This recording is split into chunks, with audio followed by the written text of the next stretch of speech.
there's a concept, and it's a psychological concept called post-traumatic growth. People can go through a traumatic experience and experience growth, and they built a model around post-traumatic growth, which I'm deeply focused on. And it's these 5 areas of: you become personally stronger, you develop closer relationships, you have a greater appreciation for life around you, you see new possibilities around you, and there's some form of spiritual development. I can say from my experience that all 5 of those things have happened for me. Can you create or manufacture an experience without waiting for the trauma? I believe you can. And I believe you should. Hi, welcome to the Growth Mixtape Podcast, and I'm your host, Bob Mathers. We have one rule here. We're going to chase our curiosity way outside our comfort zones. The more uncomfortable and awkward, the better. We're going to talk to people you've never heard of doing jobs you didn't know existed. We're going to hear human stories about the things that connect us, what we can learn from one another, and what we can take away to apply to our own lives. These conversations might not seem to have a lot in common at first, but just like songs on a mixtape, you create something memorable and emotional. Today we talk to Greg Boyd, a father of 3, a widower, a husband, and now an entrepreneur on a mission to help others live more intentional lives. Greg shares the deeply personal story of losing his wife Alison to brain cancer in 2020. And yes, it's a heartbreaking story. And yet, this isn't a sad conversation. We laughed more than we cried. Greg talks about the storybook life he had before all this happened, and how he's used his trauma to be a better dad, husband, friend, just a better person. And he's channeling his experience to start a new company with his wife, Whitney, to help people get off autopilot and live the life they've always wanted. This is a conversation you will never forget. Whether you've had bad things happen to you, or maybe you haven't yet, one thing is certain: they're coming. And that's not a dire view of the world. It's life, and nobody gets through it unscathed. When the unexpected happens, you're going to wake up. You're going to realize how short life is. You're going to want to make some changes to live the life you've always wanted. So the question is, why wait? Or better yet, as Greg says, what the fuck are you waiting for? Please enjoy Greg Boyd. All right, Greg Boyd, here we go. This is going to be amazing. I can't thank you enough for being here. Bob, thank you for having me. This has been something I've been looking forward to. So there's a couple of reasons why I'm really looking forward to this conversation. We've known each other for 10 years, and we're going to spend some time today talking about your wife, Alison, and her passing away in 2020, and what that was like, how it changed you, the work that you do. I've never heard the story. And so whether people know you and are tuning in to fill in the gaps, sort of like I am, or whether they're hearing it for the first time, I got to believe everybody can take something away from it, because none of us gets out of this life without some kind of pain like that. And it's heartbreaking, but it's also beautiful and inspiring. And I'm really looking forward to you taking me on some of that journey and reflecting on some of the things I've been through recently. And, maybe the most interesting question that we'll tackle is, do we really have to wait for something terrible to happen to transform into this better version of ourselves? Or maybe could we do something about it now? Yeah, that's the question that we recently landed on. I say we, and I'm remarried to an amazing partner and woman who you've known for years as well, Bob, Whitney. She and I have been wrestling with that question as a central one. And really, I think that's what my life's work has turned into. And yeah, would love to talk about that. That's a huge question. So before we get into Alison's story, I'd love if you could take us back to before all this happened. So I don't know what that means, like Greg's life in 2018, maybe. How would you describe kind of your life and your goals, your perspective? What do we need to know about Greg before all this happened? Greg, before all this happened, was living a perfect life. I was happily married. Alison and I met at university and steadily built our friendship and relationship for years and years and years. And what had always been my life was moving from one thing to the next naturally, whether it was high school to a great university where I got a business education, to landing what was the most incredible job out of university, going to work as a consultant at a firm and getting flown around North America for build engagements when I was just this new grad, to moving into a sales job where you and I met each other in the tech industry. And things just kept clicking along, one thing to the next. And I think I've heard that in other episodes that you've had with people on the show, where things were just going so smoothly. We got married in 2012, and then we bought a home. We did not struggle to get pregnant, which we spent all these years trying to avoid that. And then we're very fortunate and we got pregnant right away. But we've heard story after story since then of that it's just not that easy for so many people. So we were blessed that we didn't even know how lucky we were. We had a beautiful son named William, another son named Maxwell, and Madison. And we kept buying, selling homes, trading up. And then we landed in 2018, actually, in our, what would be this dream home. I was living the dream.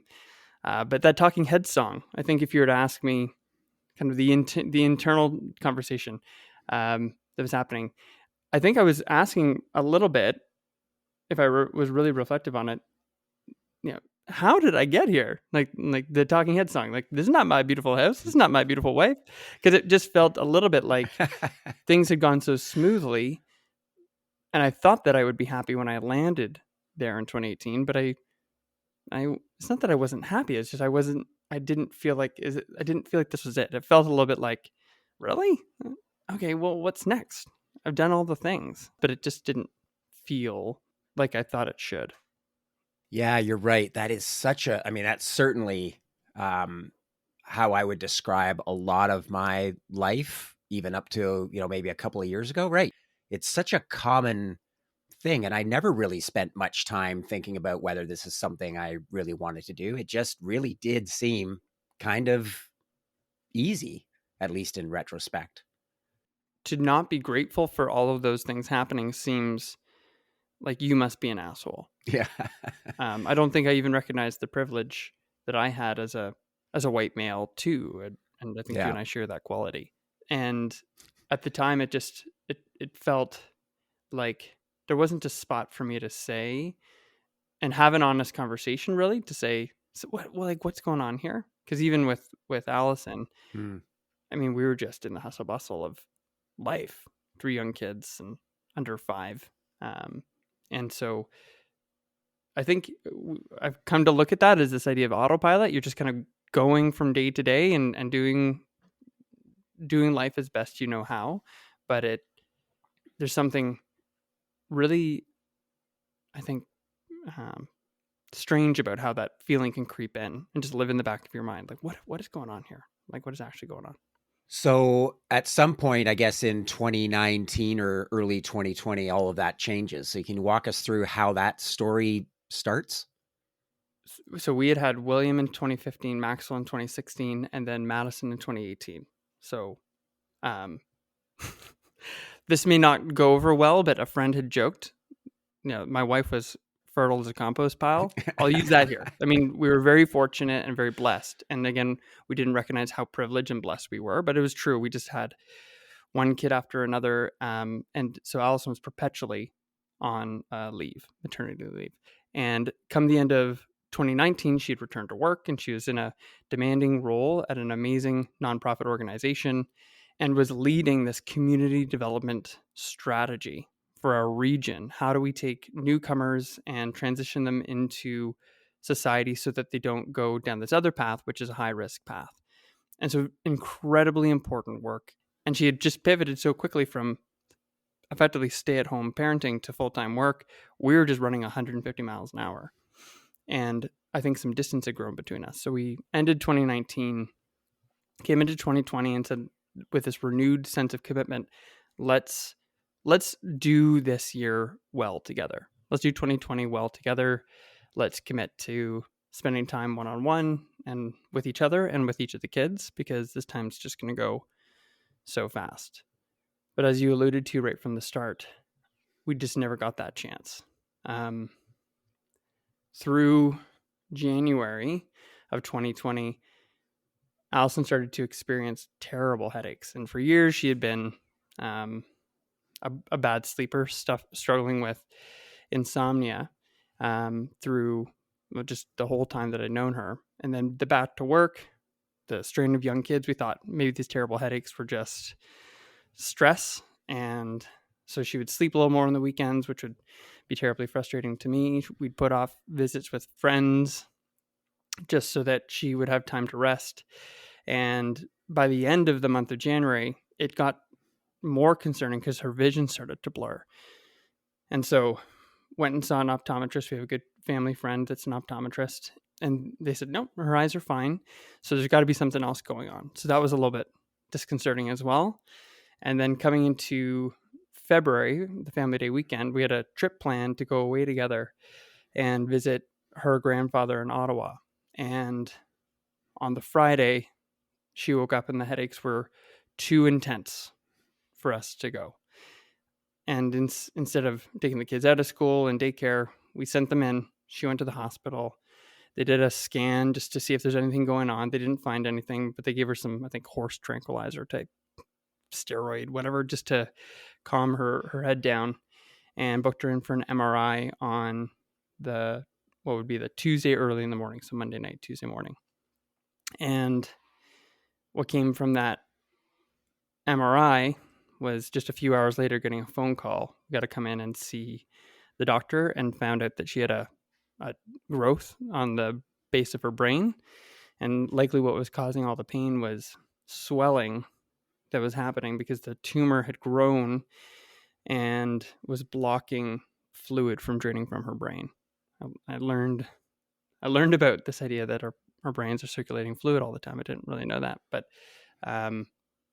she had incredible pressure that had built up, and that's why she was experiencing headaches. That's why she was putting off the visits with friends. So I'd been frustrated for all these reasons, but she was battling a ton of pain.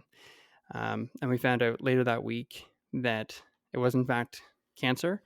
It was located in a spot that they could not operate. And so this was the best she was going to be. So from there, it was a question of, well, if it's something called high grade, then we're in a situation where we're talking about weeks or months. If it's low grade, then we can treat it and we can manage it, but we will never get it out. So it will be terminal. But maybe it's 10 years, 15 years, 20 years, who knows? And over the course of the next couple of days, we had the opportunity to face that.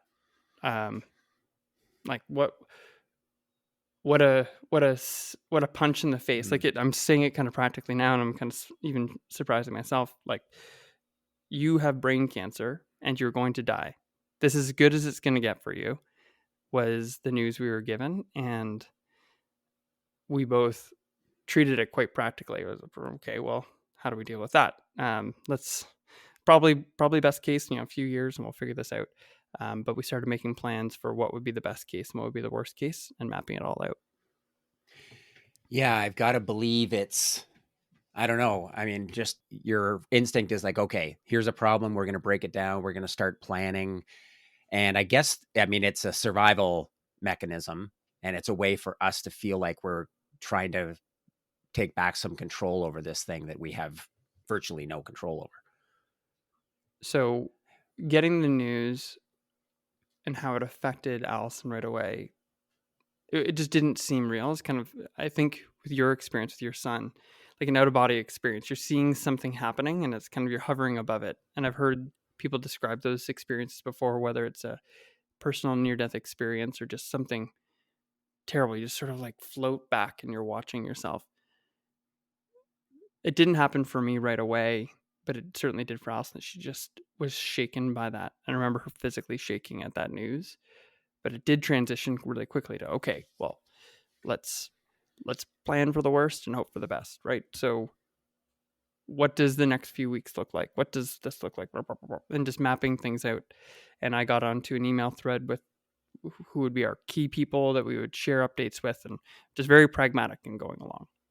But all of that went completely off the rails because 4 days later, when she got in for her biopsy, so they had to go into the brain, they had to take a pinprick of tissue from the tumor and assess, was this that high grade weeks or months situation or low grade.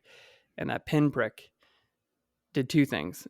First, it confirmed that it was high grade, and we had weeks or months. And I remember getting that news and just falling to the floor in the hospital. And then the other impact was that she lost the mobility in her arm and legs. And so she had walked into the hospital, but now would need to be a patient. And that meant for whatever weeks or months we had left, like, well, how do we parent these young children? Sure, like, let's not even worry about getting back to work, but how do we get you into the shower, up and down from the toilet? Really simple things. And all of that just went away immediately. How do you deal with telling the kids about this? So at the time, William's 4, Maxwell's 2, and Madison's 1.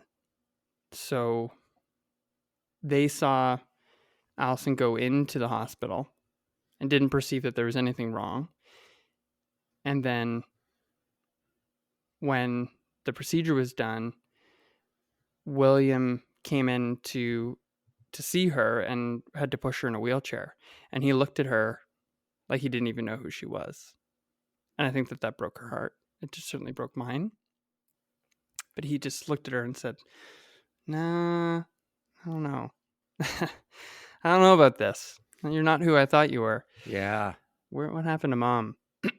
For Maxwell and Madison, I think they saw her as she was. They saw who she was, and so they embraced her. But they're so young that for them it was, they just wanted to live their life and jump around and play. And now here was somebody who couldn't do that with them anymore. So it was kind of like seeing a grandparent sitting on the couch. Like, no, what are you? Like, I love my grandparent, but they're just sort of sitting there, and they're not that fun. So I'm just gonna go and do my thing. She became, for them, somebody who they loved, but they were always waiting for Mom to get back. It was, for the first little while, this question of when, okay, well, Mom went to the hospital, when's she coming back? So when her journey began, COVID hit just a few weeks later. We actually had to take the kids away. So we physically had to have them live with my parents for a week. And then I would go and get my parents and take them to our cottage, which is where I am today, and spend a week with them here, then drop them back with my parents. And I would go home and spend a week with Alison through her treatment. And we would just be bouncing around because we couldn't risk the kids bringing COVID into our home. And when we finished treatment and realized that didn't work, nothing's going to work, and now it's just a matter of time, we brought the kids back to the house. And I've got a video of it on my phone that they ran into the house, and they're like, oh, like they were away for 40 days. And they had been living out of suitcases all over the place. And the joy that they felt of returning home was like Christmas morning in May. And Madison ran into the room that we had set up for Alison before we left and went, Mom? Mom? Yeah. So I think they thought she wasn't home yet. And then when the end came, so treatment didn't work, Alison made the brave decision to just stop all treatment at the end of May because it just wasn't going to work. All it was going to do was prolong her suffering. And she said, no, I'll let nature take its course, and no more steroids, no more chemo, nothing. We took the kids to visit her when she had just a couple days left to live to say goodbye.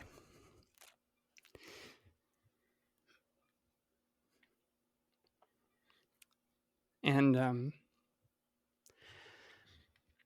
that experience was when they saw how sick she was, and they saw that she was not going to be okay. And for William, he said, okay, like I it's okay that mom's got to go. And I think for Maxwell and Madison, they're still very young, 1 and 2. It's not that they understood, but I think that they saw what was happening in some way, and they said that this isn't going to be okay. And so the conversation was, mom's going to go. We said she's going to go to heaven. And what that was just a place that was not here. We're not religious. But she's going to go to this other place. But her body's going to go. But she's going to stay here with us. And so then, for them, it became like this idea of an adventure. They're like, oh, when's she going to go? When's she going to get there? What's it going to be like when she's there? And she's going to be able to walk again, and she's going to be able to talk, and all those things will be great. And for Madison and Maxwell, they were at the time not able to process it, but since then they live with this notion that mom lives in their heart. She's always there. She's a part of it. She's a part of their lives now, every day. And for William, he wanted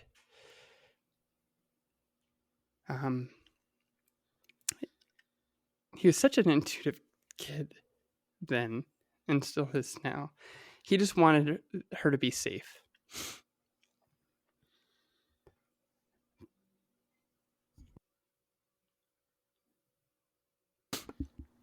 So for him, he was okay as long as mom was safe. So she passed just a couple of days after they said goodbye, and from that day forward, it was just like, okay, Dad, what are we doing next? What's next? What do we do now? And they were so resilient and strong and inspiring that they were able to go, okay, this terrible thing has happened. And William says it now, and Madison has internalized it a bit too, and Maxwell in his own way certainly has. But William goes, that's the worst thing that's ever going to happen to me. It's not going to get any worse than that. So what do we do now? What's next, Dad?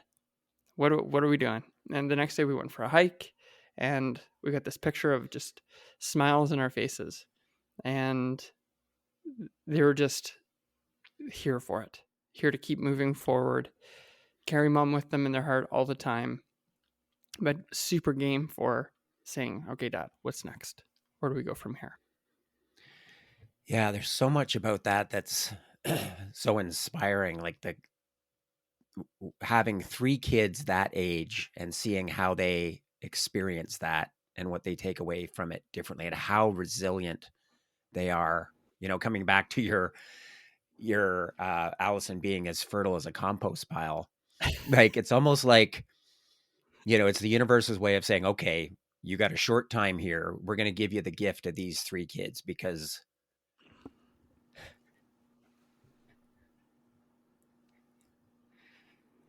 because you're going to need them. Like, you can't do this without them. Yeah, I think there's something to that for sure. I think that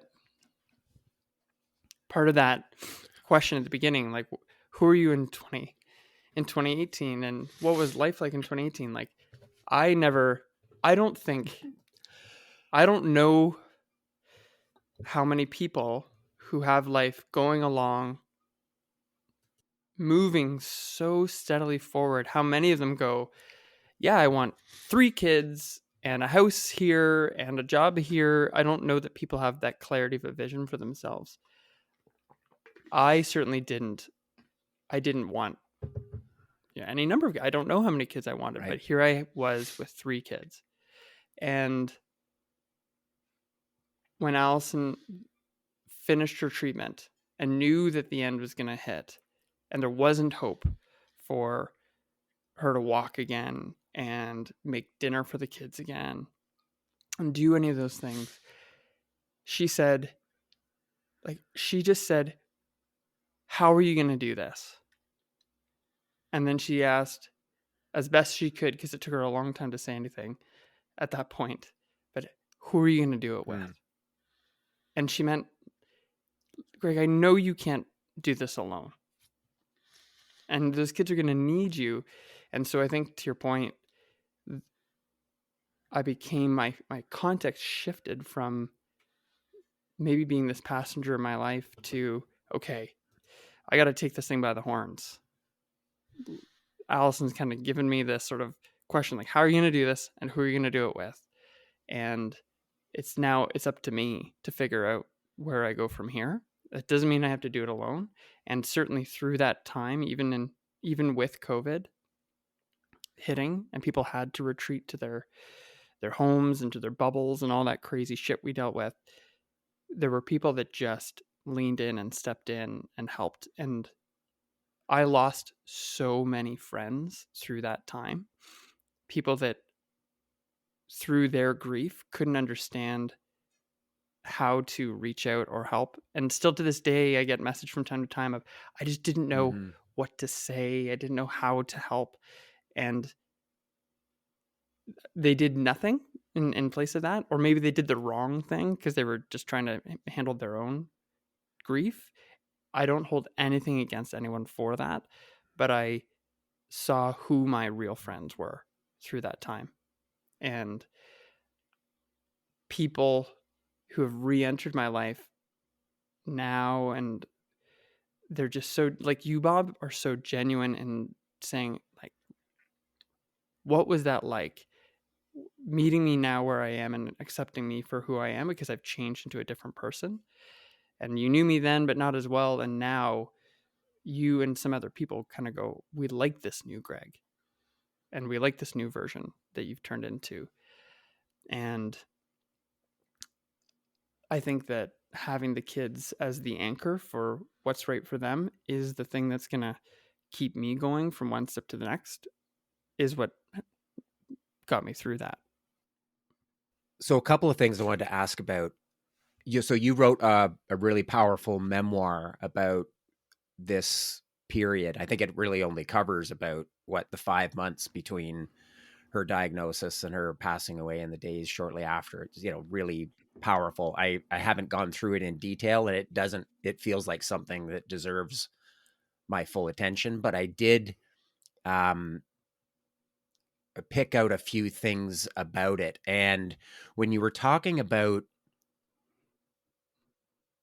you talked about how that memoir was really important because you found like your memories were already starting to fade. And, I lost my dad 30 years ago and most of my memories are gone. And I really wish I had done something like that, but it has inspired me to say, well, maybe it's not too late. Mm-hmm. And I think if I started to write them down, I would start to remember other things. But the thing is that I've realized too, is that they're not always the memories I really want to keep. Like the one that really comes to mind most is being at his bedside when he took his last breath. Like, why do I want that to be the one memory? There's so many better things to remember. I guess that's my long-winded way of asking, like, how do you keep those memories alive and keep those best memories of Alison's life alive? Because especially for your kids, right? Because that seems like a huge responsibility to not let them forget. So first of all, I don't think it's too late. And I do think that as soon as you start that journey of writing it down, talking it out, whatever it might be, not just with Alison, but with other things, you start that walk down memory. Oh, right. And then that thing happened, and that thing happened. And it's not too late, absolutely, to start that journey. I think you should. I definitely think you should. But for keeping Alison's memory alive, I don't know what would be worse. I mean, for you, you lost a parent in your 20s and you had all these memories. For the kids, William has some memories. He had his 5th birthday as she was going through her treatment. For the others, they would have these little flashes of memories of her. So this narrative that we have is that we're always carrying mom or Alison into the things we do. We talked about this idea that there's 4 physical beings, but there's 5 spiritual ones in our family.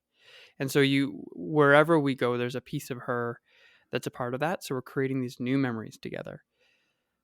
But that's just one aspect of it, because your dad didn't get to meet your kids and perhaps not your wedding and see you do the things you're doing now, but you can probably imagine what he might say.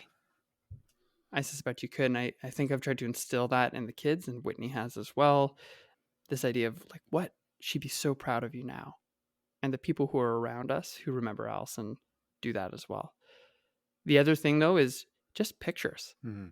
We've got a photo album of our family 1.0, and then we've created this new beautiful blended family. So it's sort of 2.0, and it's this open book and this open 2 parts and 2 different chapters of our lives that, because of the partnership that Whitney and I do have, she isn't threatened by that. She embraces that and welcomes it because it's just so rich for the kids. And that's been a gift in and of itself, that we can embrace the past, not move on from it, but keep moving forward. Don't leave it behind.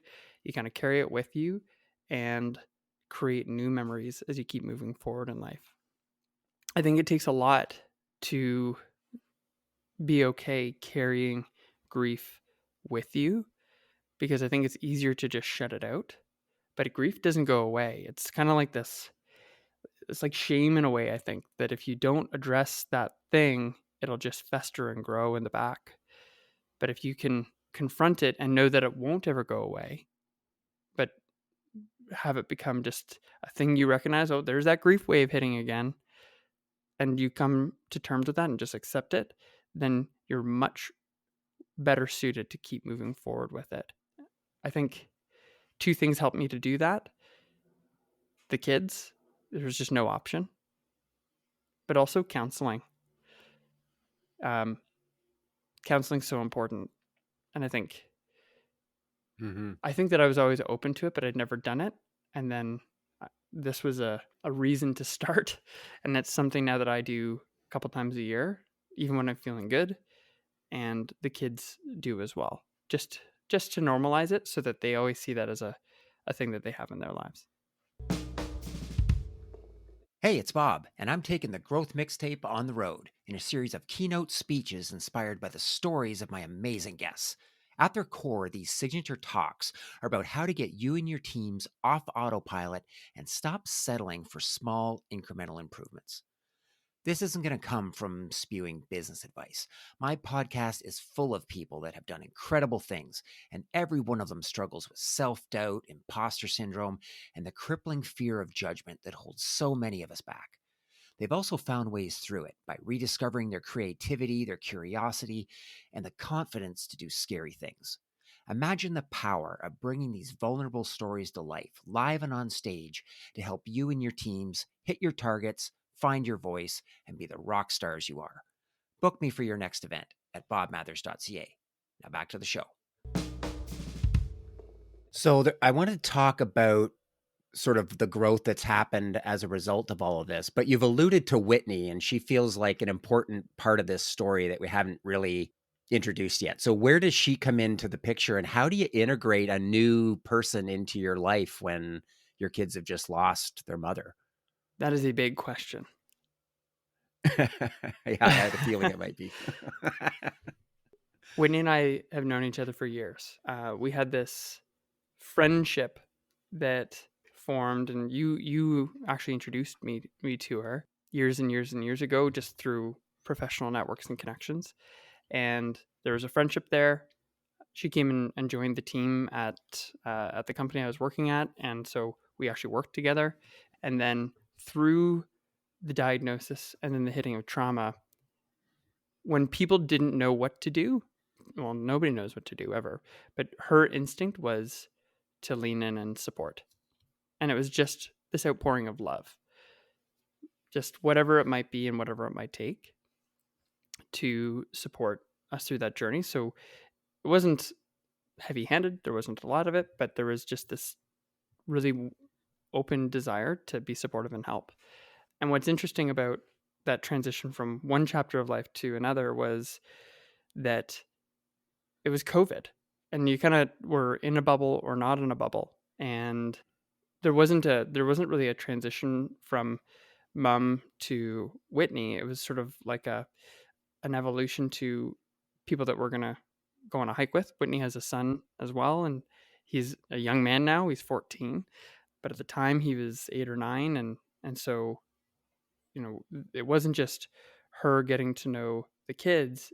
It's also him getting to know me, and her ex-husband, who she's very close with, getting to know me and going, whoa, whoa, whoa, whoa, whoa, widower, young kids, you work together. This has red flags all over it.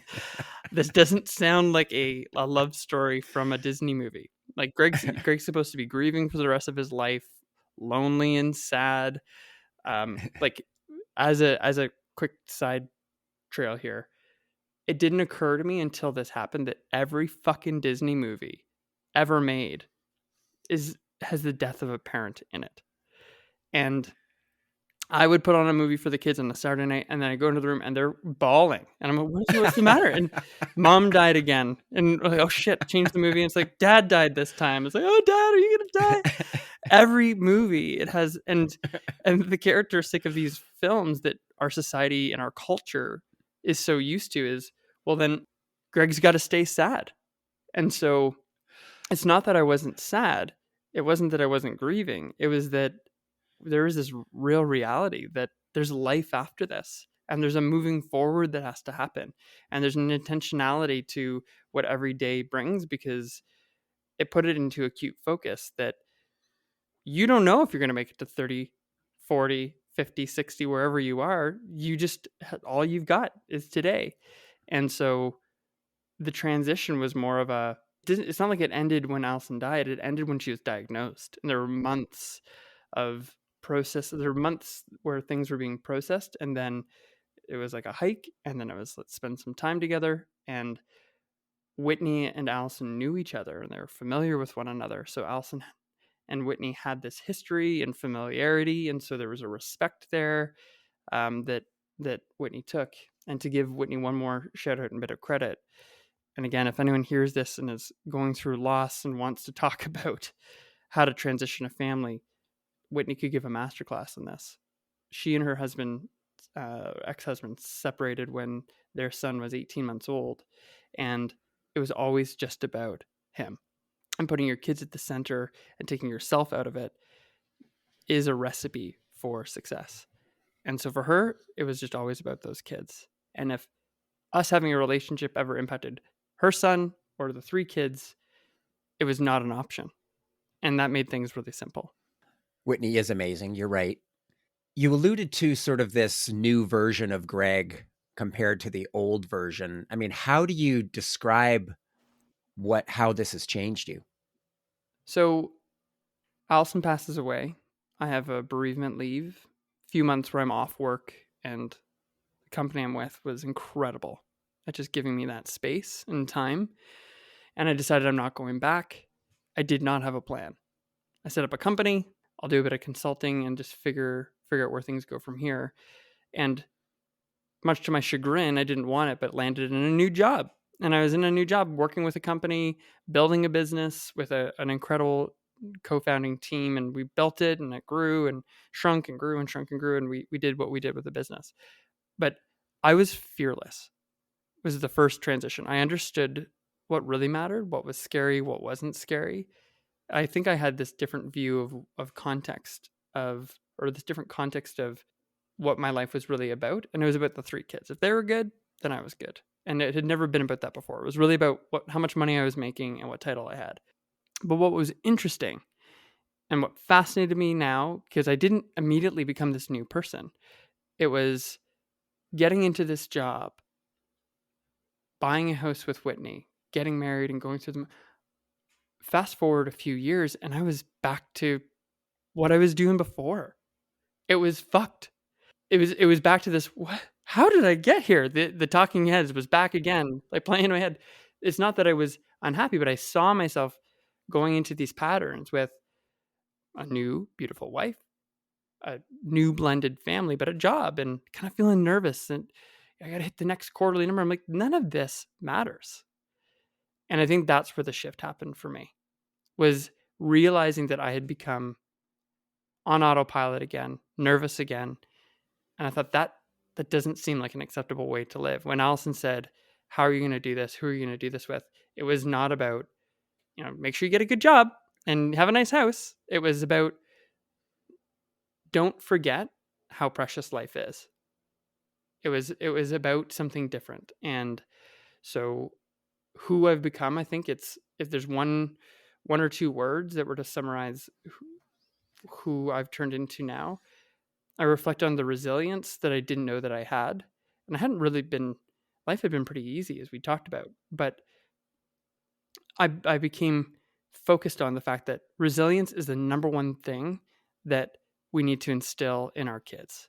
And it's the number one thing we as a society to develop, because it's not a characteristic. Like, you are resilient or you're not. You don't know when a bad thing's going to happen. And when that bad thing happens, you will go through the ringer and be tested. And there's a skill there that you can develop over time, or not. You can let it flounder. You and I were talking before this Boyd Vardy quote: the most dangerous thing about modern life is there is no danger. And we've become complacent and slow and sluggish, and we don't grow. So resilience would be one word. The second is intentionality. Just being intentional about, like, is this the job that I want? I'm in a privileged position to some degree, but I do not have millions of dollars in the bank. And I can't live on the interest. I have to have a job. The kids need to go to school. We have choices that we have to make. But when you strip it all back, it's amazing how much choice you really have. But I think people get stuck on this notion of, I'm making $200,000 a year now. Well, I need to live a $250,000 lifestyle, and then I need to get a job so I can afford that, and then I'm living a $350,000 lifestyle, and so it goes. And it's just because we're trying to impress others, or we're trying to put on a show for ourselves, chasing a thing that we'll never get to. I think too few people get off this idea of autopilot and onto an intentional life. And the new version of Greg, I think, focuses on, okay, how am I building resilience? So doing hard things and showing that and teaching that to my children, because I'm a stepdad now and I take that responsibility incredibly seriously, because it's not just my three who are amazing. These are four amazing kids. So how do we teach them that? And how can we show what it means to be intentional and how you live your life? Yeah, that's interesting when you were talking about going back and how close you were to your life snapping back to its original shape, right? This saying that, God never gives you anything you can't handle.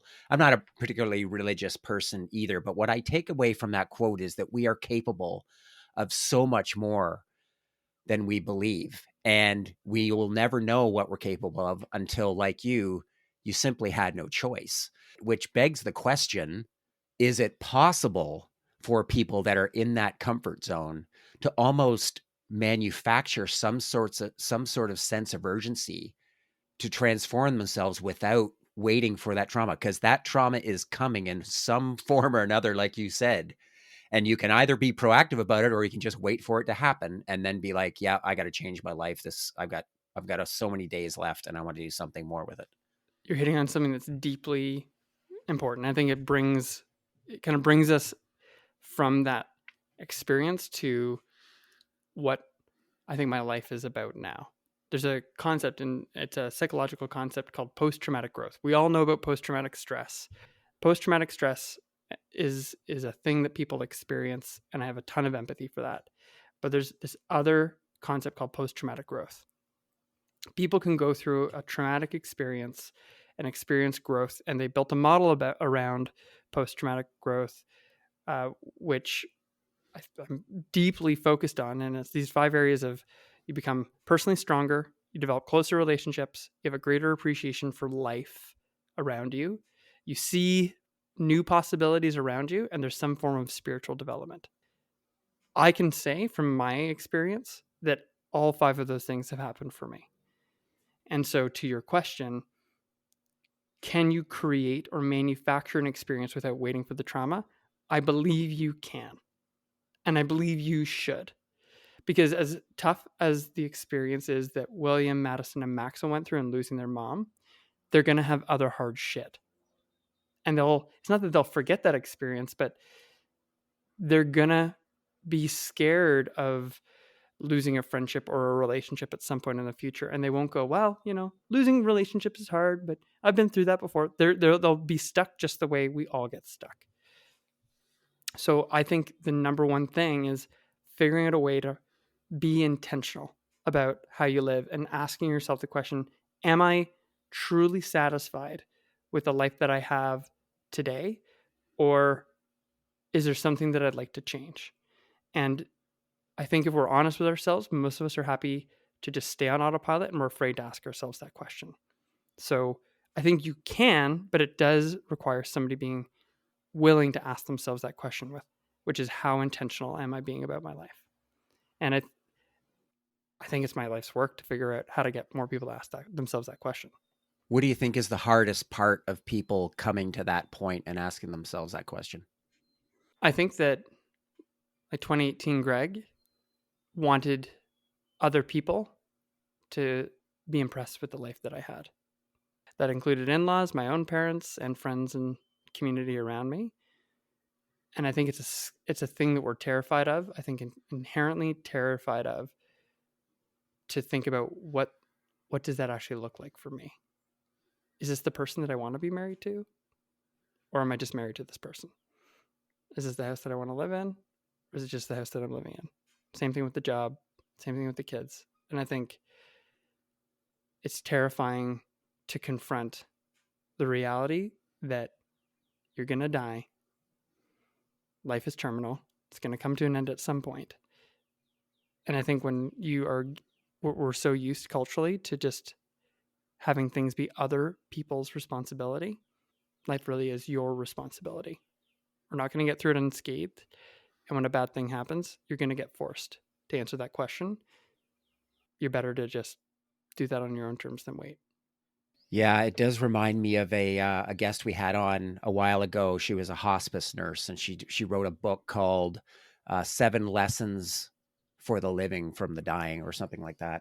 And, this idea of regret, like, how do we listen to the stories of people that have gotten to the end of their lives and looked back and said, I wish I had spent more time, with my kids. Nobody ever, the only people that will ever remember how much you worked are your kids, right? So that idea that is coming, like, these are people that have watched thousands of people die, and they have seen over and over again. These are the experiences of people that get to the end of their lives and look back and wish they had done something different. So it's happening. Like, It's happening. you have a chance right now to do something differently with it. And one of the things, when you were talking, Greg, I've thought about is, I've talked about the diagnosis with Will a little over a year ago, and he's fully recovered, and it was amazing. But I've talked quite a bit on the podcast about it. And so I can say Jill and I have made some changes. We're definitely try to be more present and intentional. And so I do feel good about that. But I also ask myself, if something even more terrible were to happen tomorrow, would I really look back on my life today and say, yes, I'm doing all I can? I have a feeling that I would say, no, I made some changes, but I was still on autopilot. I think there's a lot more I could be doing. And the question is, why am I not doing it? I think you've got to give yourself a little bit of credit too. And we have to give ourselves some grace. As somebody who's known you for a long time, there has been a lot of transformation and growth. This podcast is something that's impacting people. But I think that there's the thing. I think that you're aware of the journey that you're on, and that sense that I'm not quite there yet is, I think, the exact feeling that people need to get comfortable with, as opposed to trying to convince ourselves that we've arrived. Because when we try to convince ourselves that we've arrived, the reality is we know we're lying to ourselves. We still try to do it anyway. And so to think of yourself as, oh, I've still got this other thing I want to do. I think you're on the right track and you're on the right path. And I would encourage you just to keep going. I appreciate that. I also think it does come back to, and I want to talk about Vienna Waits, because all of this kind of culminates in, you mentioned kind of finding your purpose or the current flavor of it, and how that's prompted you to start this organization to help people to live more intentionally. I'll let you describe it.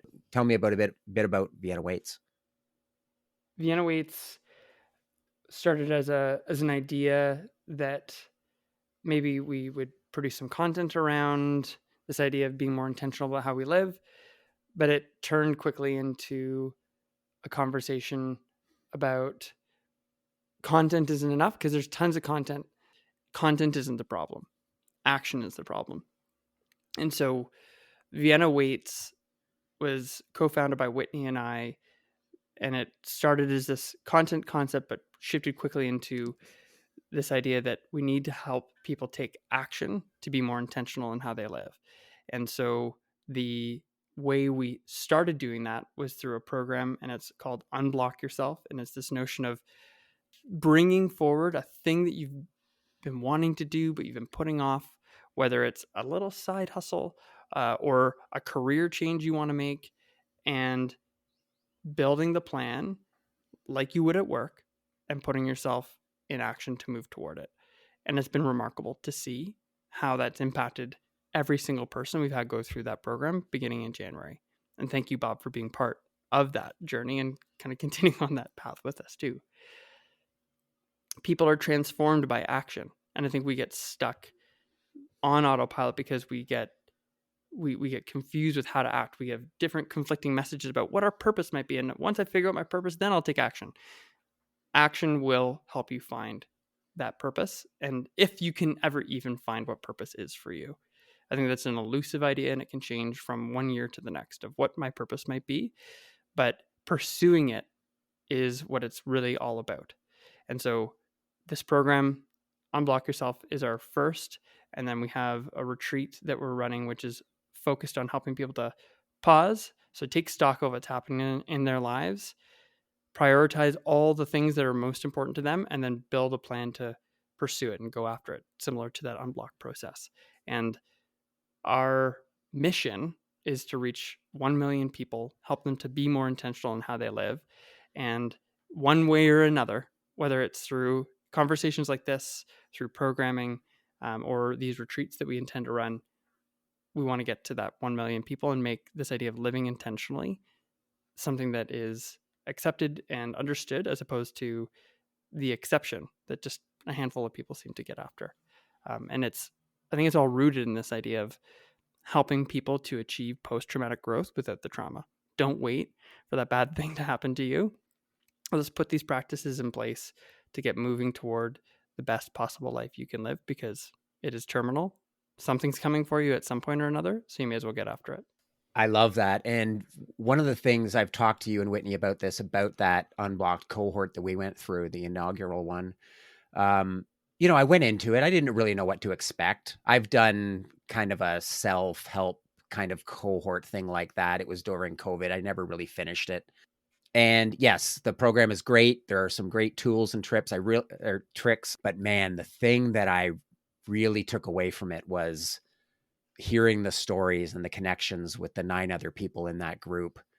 And these are really successful people that showed up and willing to talk about their insecurities and their imposter syndrome, and they were vulnerable, and it felt a bit like therapy, but we all just came away with such a better understanding of each other and ourselves and not feeling so alone. But it was, I really took a lot away from that. It was amazing. Well, thank you. I think each person contributes to that space. We're proud to say that they did get recreated in another group. We have another group starting later this week, actually. And it's really more than anything about meeting people where they're at and getting people comfortable with sharing their stories. Because I think this conversation, sharing a bit of my story, I haven't done it authentically.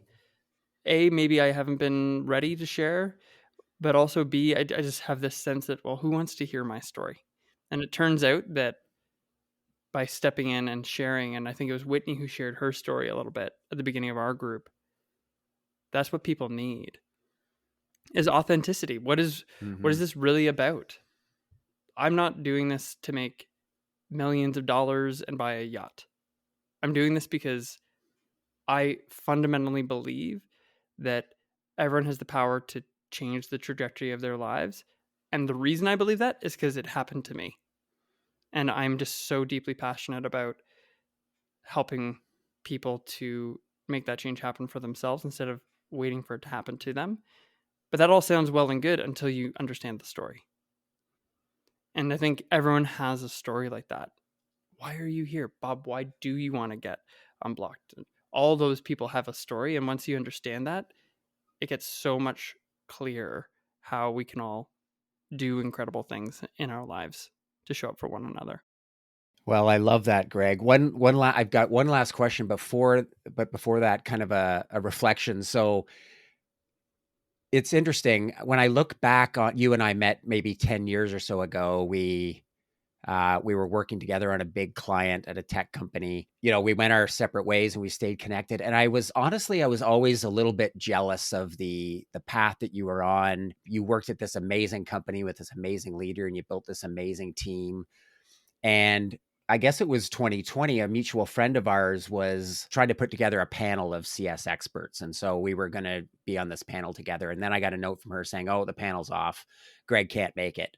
And I was like, they wouldn't have never have canceled this panel if I couldn't make it. Like, Greg, the delicate genius, can't make it. So, so this whole thing was off and I was kind of pissed off about it. And then I reached out to her, said, "Well, something's going on with Greg and you should reach out." And of course I found out a little bit about what was going on and felt pretty bad about that.